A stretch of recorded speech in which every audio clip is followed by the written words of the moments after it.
It's a road trip here for these two analysts here at the Rivals Three-Stripe Camp LA stop. Woody Wommack, Josh Helmholdt checking in. Recruiting notes. Josh, we talked to a lot of these kids we don't get a chance to talk to a lot. Jalen Hall, a 5-star wide receiver. What do you have to say?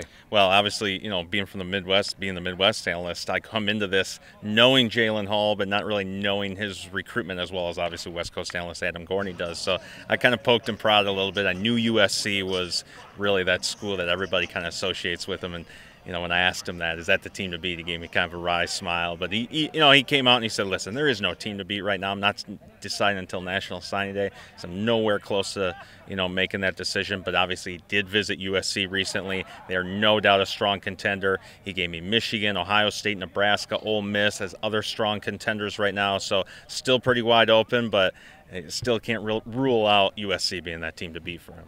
Yeah, and USC was on the tongue of a lot of kids we talked to today. Probably half their recruiting classes here by the time it's all said and done. Another guy we talked to, Penei Sewell, won the O-line MVP. Guy from Utah. Sometimes we don't know if they're going to leave the state, get out of there. What did he have to tell you? Well, a lot of these guys come in from outside of the LA area. Sewell being one of them, came in from Utah and made the visit to UCLA yesterday. A ton of guys said they were at UCLA yesterday. So Sewell, it's kind of hard to get him to open up. He's obviously a veteran of the recruiting trail and the recruiting process and knows how to handle the media, but you could tell he was very impressed with UCLA and particularly Hank Fraley, the offensive line coach there, former NFL player. Those kids react well to that, and you could tell that he, first visit for Sewell to UCLA, he had a strong impression. That first impression was a good one. Yeah, and UCLA, they credit us. We deserve some credit for getting all these out-of-town kids in here.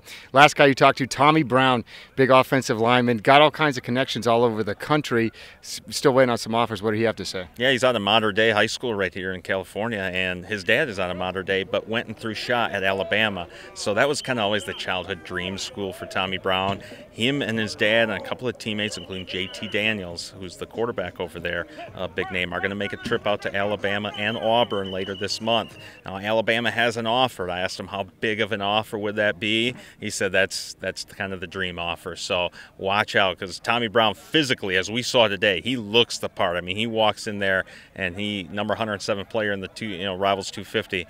He looks the part. It'll be interesting to see if Alabama does make that offer and his reaction. It could be a swift one.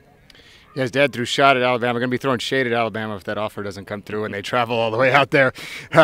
Plenty of recruiting news. Thanks, Josh, for joining me. Wrap it up. Rivals.com. You can find everything you need out of the LA Rivals camp.